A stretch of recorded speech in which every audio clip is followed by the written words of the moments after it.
Good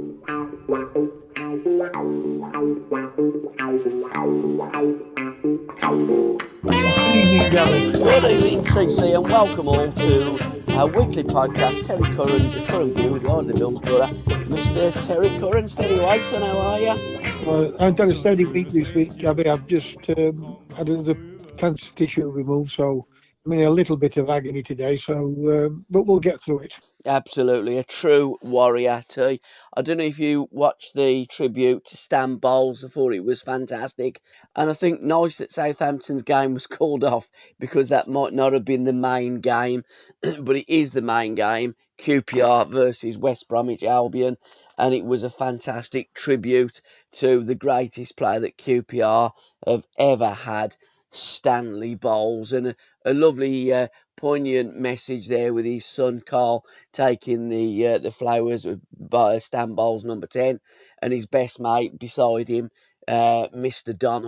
Don Shanks to the rest of us. Stan in his book said, me and Don were like two cartoon characters that went through life leaving a trail of destruction behind us, and he wasn't wrong.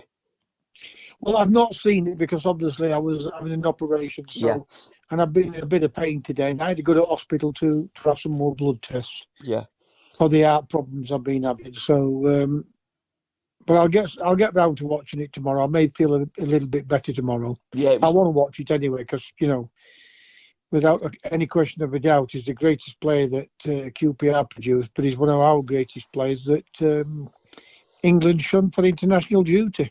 Yeah, apart from... Or managers, you could say. Yeah, 5 occasions. I think the only goal he scored was against the Welsh in a home international game. Quite incredible that you look at a player of Stan Bowles' ability and he gets overlooked, but that's what they did to our Mavericks. And when you look at our coaching system, it's pathetic, isn't it? I can imagine it won't be any different. When I was playing majority coaches, they would, you were taught how to defend. And it was the more emphasis was on defending than attacking. Yeah. So there were no technical coaches to advance the technical ability of people like Stan Bowles. It was done naturally by his football brain and him working at it, or him being born with it without having to work too hard at it. Do you know what I mean? Absolutely, T. I mean, we did in Book Corner last week put his autobiography, Stan Bowles, Stan the Man, with Ralph Allen and John Iona. It is a fantastic read, and some of the things that those boys got up to. In chapter 13, it's called Shackled with Shanks, and he tells many a story that him and Mr. Donald got up to. And when you look at today in the modern game, and I know fans will always say, yeah, you'll always say that you look back with fondness. But yeah, we do look back with fondness. But the truth is there, Stan Bowles, if he was playing today, would be worth £200 million. Stan was that good. There isn't anything that Stan Bowles could not do. When you look at the pictures that those players, even when I was playing, we had to play on, compared to modern day football, the pitches, the footballs, the kits, the kits like ventilators to let the sweat and let your body breathe. Yeah. What people don't realize is it would definitely be easier for the great players of yesteryear to play today. Yeah. I am not so sure whether, I hear people turn around and say great players could play in any era. Yeah. I'm not quite sure, because when you see them roll around today, like they do, getting brutally kicked from a Tommy Smith or a Chopper Harrison. Yeah. I mean, you see some battles on Maradona. Oh, yeah. It's only his strength. What's helped, and when I say strength, it's more than his strength. His balance, to ride some of those tackles. What stopped him getting more serious injuries? It was absolutely brutal in them days too, wasn't it? In fact, there is a video of Maradona when he's playing we're playing for Barcelona. I don't know whether it was Bilbao, was it Atletico Atletico Madrid? Bilbao. I think it's Bilbao, wasn't it? Yeah. And they were going out. I mean, literally, it was a full-scale riot. You know, kids of today don't understand what football used to be like back in the day, and what the abuse of the players, forward players, midfield players, used to have to put up with. Every player would receive within the first couple of minutes a right kicking by a number of defenders. It would always be their first one. They wouldn't get booked for it. And it was just, that's the way it was up and down the country. I was going to pull you up because you're right. You got it out. It wasn't just the first one. It was the first one of him, and the first one of somebody else, and the first one of somebody else, before you got booked for retaliating. Yeah, and you got booked many times. And then the third player got booked, Yeah. I mean, the referees used to say to you, that's his first one. I said, I didn't know he got a free tackle. Yeah. And the players, when they would dish it out, would let you know. I mean, infamous Tommy Smith always used to say, do that again, I'll break your fucking back. By the way, in earshot of the referee. By the way, that is true, Gary. It did, yeah, many a player have told me. Yeah. That is true. On that football field, I've had defenders turn around and say to me, I mean, maybe it was in each moment of the game itself, and they were frightened to death, whoever, what type of player you were. They didn't like you taking the piss out of them. Yeah. And they would literally say to you, or verbally say to you, we'll break your legs. Yeah. So you got to catch me first. Absolutely. No, but the thing is, I'm a cripple with it now because of what they did and how they did and how they did it and how they went about it. Yeah. So the modern player does not realise how lucky that they are because they haven't had to endure any of what you used to endure all them seasons ago. And of course, we had one substitute in your day, T. So you play 90 minutes, you'd play, in all conditions, including snow. You've only got to have a snowflake drop now and the game's called off. When it's hot, look at the breaks they have for drinking water. Exactly. They wouldn't allow us to drink water. They say it was bad for you. Yeah, exactly, yeah. Well, look how the science has changed on that. And the injections as well you had to have to get you on the football but don't pitch. let anybody kid you on about yesterday football. Today's footballers have every mortal thing. Am I jealous of them? Am I? Hell, is a lot of footballers jealous of them? Yes, they are. Good luck to them. I mean, I was only talking when I was on this operation, and they was, some of the nurses, and they were saying that, it's ridiculous the amount of money. I said, but if it's ridiculous, pop stars get that kind of money. Yeah, it's TV that's changed. Nobody complains about it. Film stars get that kind of money. Yeah. Nobody complains about it because it's footballers and it's a working class game. 100%. People want to complain about these players earning money. Absolutely. Now, as long as they look after it, don't forget it's a short life, football. Yeah, it is. It's a short life. You're 15 years at most. Yes. Most. And don't forget the size of the squads. Not half, but you've got 12 players, maybe 15 players, not getting a game week in and week out. Yeah, I mean, I'm just reading Eddie Gray. People don't realise that. No, I mean, I'm just reading... don't think about it. They might realise it, but they don't think about it. I'm just reading Eddie Gray's book. I've put it in Book Corner. I'm doing a podcast with Eddie tomorrow, and I was just reading a piece there. Peter Lorimer was 15 when he made his debut for Leeds United. Yes, he was. I remember that. Yeah. Well, I don't remember it, but I remember reading about it when I was playing. Yeah. I mean, there was a number of players. I think it was a game in Swansea. There's about 5 players under the age of 20. Again, all the youth academies. When I said nearly all came through together. Yeah. Yeah, they did by Clarkey, they did by Mick Jones.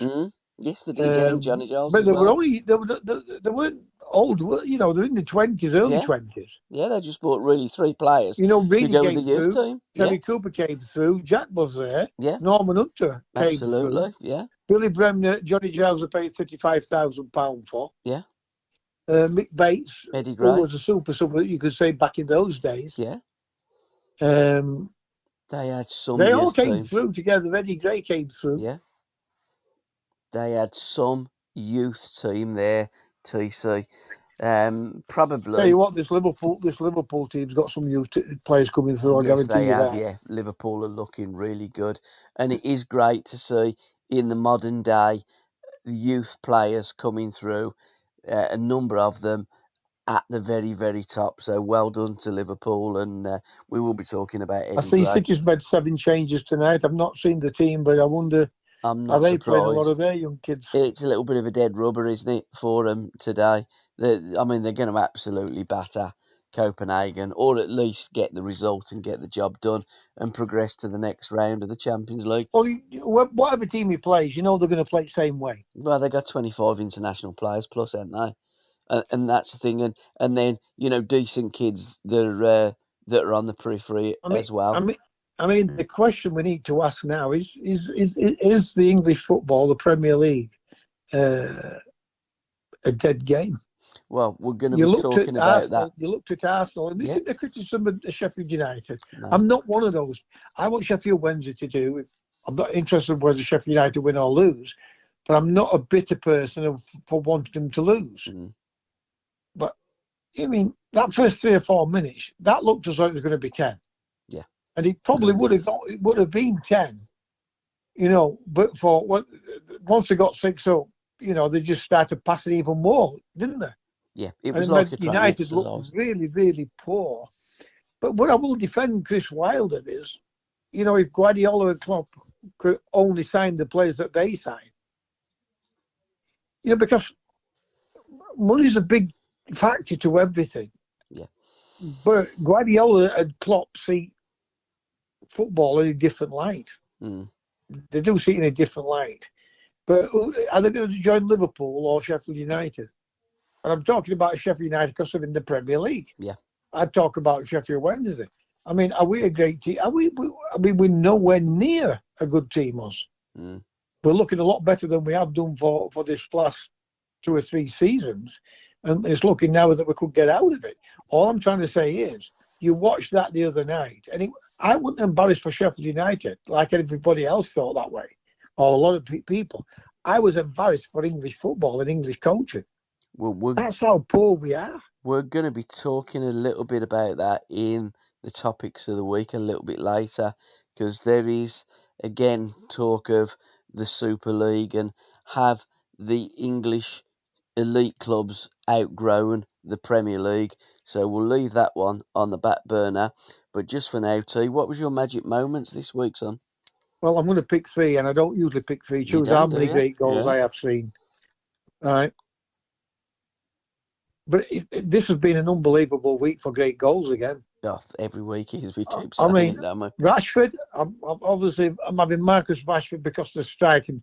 You say we can when a goal goes in off the underside of the crossbar. It does, don't it? It looks twice as fast. Yeah, it does, yeah. Doesn't it? 70 plus mile an hour as well. Foden's goal. Can you hear me? Yeah, I can hear you. Foden's goal for City, and if he has not made captain and plays every minute at this European Championship, then there is something wrong with Gareth Southgate, right? Because this kid now is maturing. Well, we know there's something wrong with him. The bee's knees. He looks something really, really special that we've got. Not only just him, we've got players out there. We've always said that. Yeah.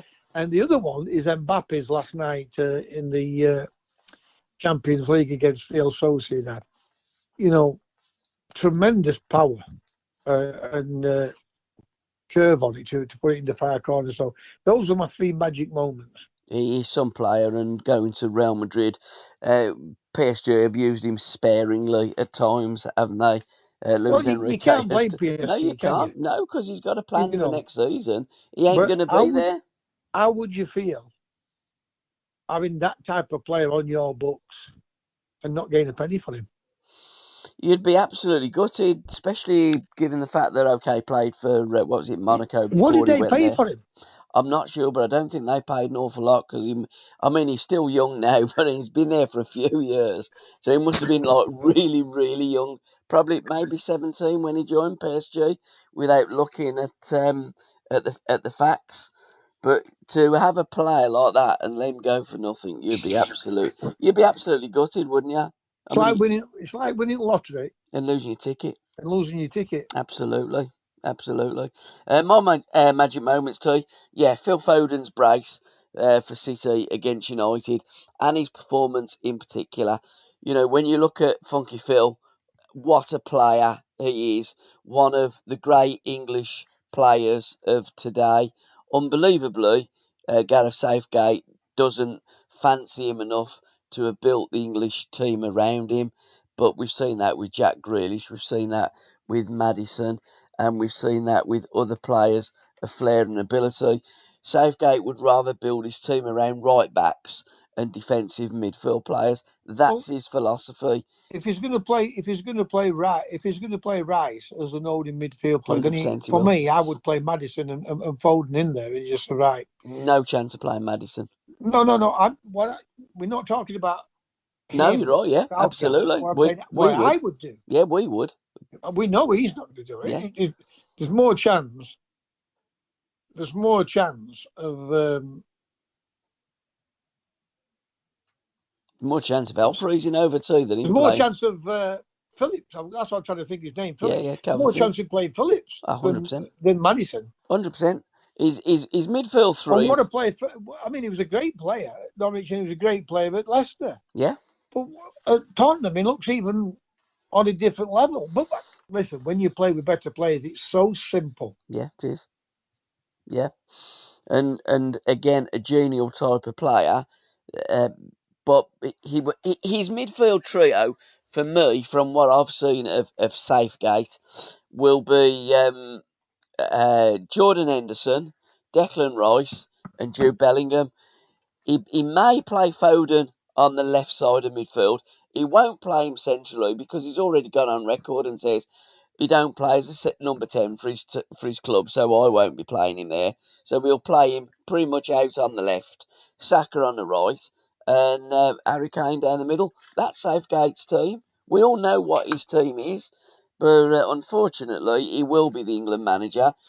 And to be fair, when you have a manager as boring and as bad as that, and really with the amount of quality players, you're almost hoping that we don't win things, because if you win it in that way, they think that that's the way to go forward with defensive-minded players, and the press get on the back of that narrative of you need to hold in midfield players and you need to not concede. We all know you need to not concede goals. We're not stupid, but you need to score goals and you need to play with a presence about you and a flair, and we've got that. But sadly, we've always had flair, but we never wanted to play it, have we? No, like I told you, our coaching system or setup is poor. It has poor. Yeah. 100%. I mean, our players have improved because of continental managers, not because of our English coaches. 100%. I mean, I told you, right?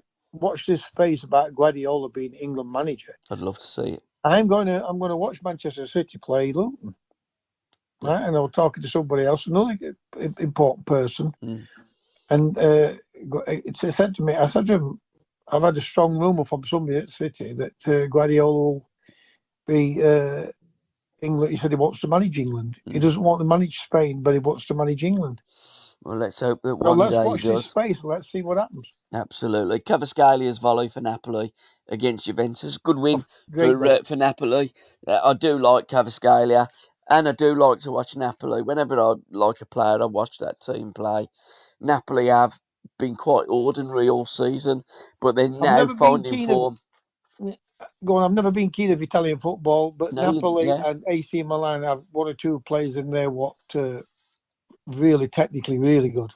And Juventus, I've got to say, were superb last Sunday as well. Vlahovic, he missed a hat-trick of chances. I mean, Juventus played really. It was a very good game. Thoroughly enjoyed it, end to end. But Kvaratskhelia and Osimhen had quite a game for his standards, but Kvaratskhelia, what a volley. And Juventus got beat 2-1 at Napoli.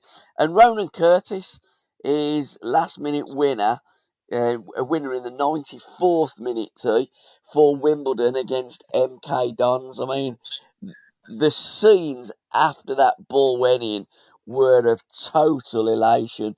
I mean, it wasn't so much I picked it for how he struck the ball and put it into the net. It was just how magical that moment was and what it meant to those Wimbledon fans having beaten MK Dons who stole their club. Well, I'll disagree with you about stealing the club. I know where you're coming from. Sam the Man is the purpose of Wimbledon deteriorating. And we know Sam the Man was the one what was there when they won the FA Cup. Yeah. But it's all about money and corruption. Why would he do what he did with Wimbledon? And then it finished up as MK Dons. You know, I mean, MK Dons could have set up just like Wimbledon did when they had, when they deteriorated and went back out of Football League and then come back into it. Yeah. You know, they could have set a team up in Milton Keynes, right, and called it Milton Keynes Rovers United, whatever that city, whatever they want to call it. Absolutely, but calling themselves MK Dons. Yeah, but whose fault Wimbledon. was that? Was that the FA's? I'm not sure. I don't know what the dynamics of that deal was, if I'm honest. I've always said to players, never blame a football club for a football club not picking you or you having to leave that football club. That football club didn't do anything wrong to you. Yeah. A football club do nothing wrong for it to have 10 points deducted. No, absolutely. The people what run that football club are the criminals. Yeah. And should face the crimes they commit. No, not the football club, because the football club never commits a crime. Yeah. You know, but I know where you're coming from, and I know where the Wimbledon fans coming from. But it has nothing to do with MK Dons. It was to do with Sam Man, who sold them down the river. But nevertheless, lovely to score a winning goal in such a. I mean, would you call it a derby? I mean, it's one of them games. I mean, you would say a grudge match, 100%. But that's what it is. Yeah, but I mean, from MK. That's not a derby. Brighton's not a derby. No, it's a grudge match, isn't it? Yeah, that's not a derby. Yeah. They're trying to make a derby out of something what's not a derby. Exactly. It's 60 miles away. Exactly. Millwall's their nearest team, Crystal Palace. Absolutely. Call them grudge matches, not derbies. They're not derbies, they're grudge matches. But I understand the fans. I understand all the rigmarole, what's gone around everything with MK Dons and Wimbledon. I get all that. Yeah. I really get it. But what we're getting is false history about a football club. Because if truth be told, some man who sold it. Yeah. Because they had to move and they couldn't get a ground in Wimbledon. In Wimbledon. Yeah. So they moved up to Milton Keynes. Then when they started again, they've got a ground. Yeah. A new ground. Yeah. It's so unreal how they go about all this, the government.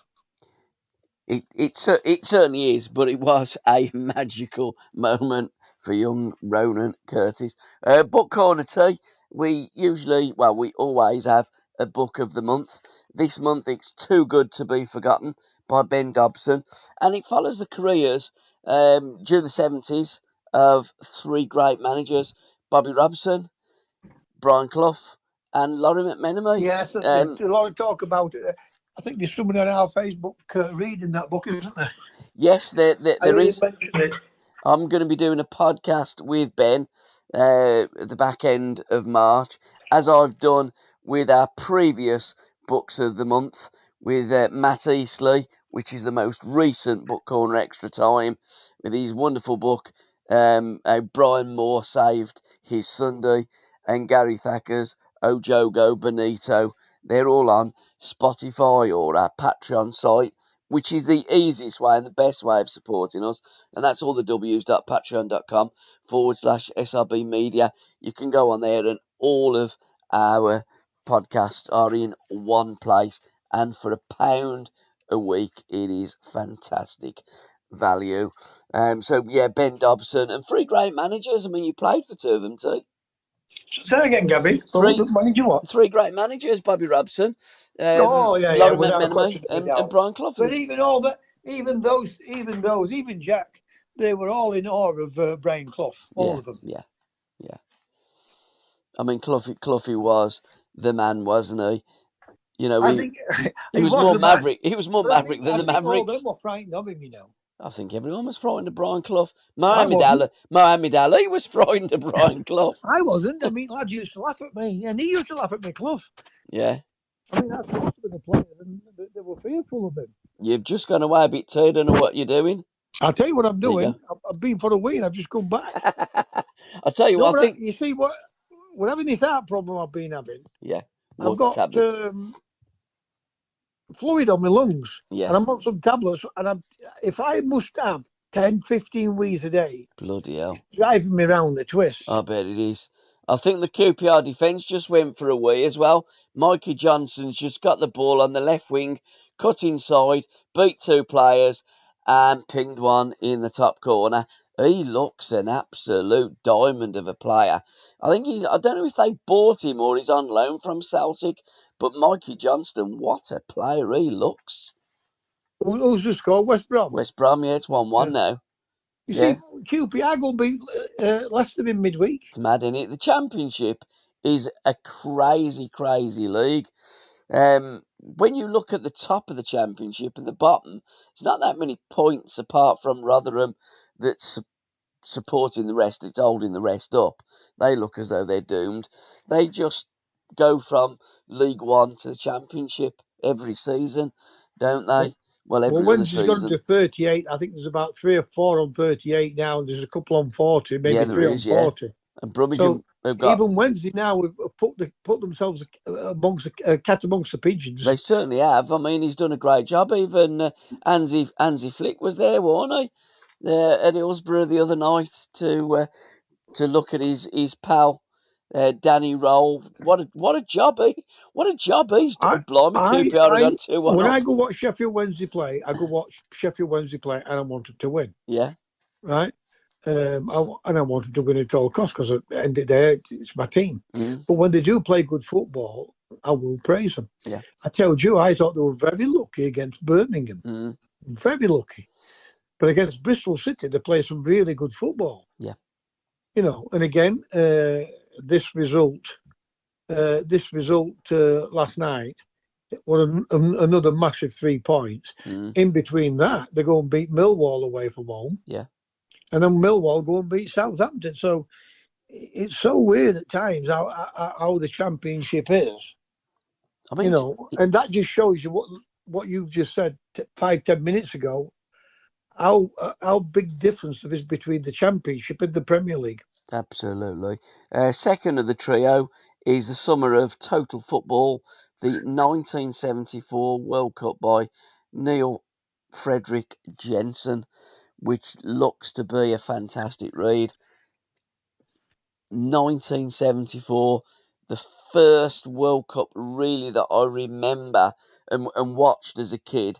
1970, I did. Germany and Holland. Yeah, but I mean those. And Holland took the lead and all. Yeah, I mean that Dutch team in the 74 World Cup.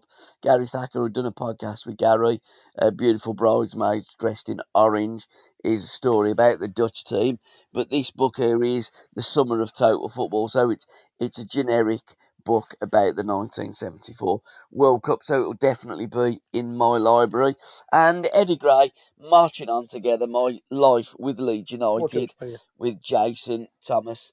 And I'm going to be doing a podcast with the great Eddie Gray tomorrow, talking about, taking a trip down memory lane and talking about those halcyon days of the 70s. So I'm very much looking forward to that. But yeah, going back to the Championship, what a topsy-turvy league.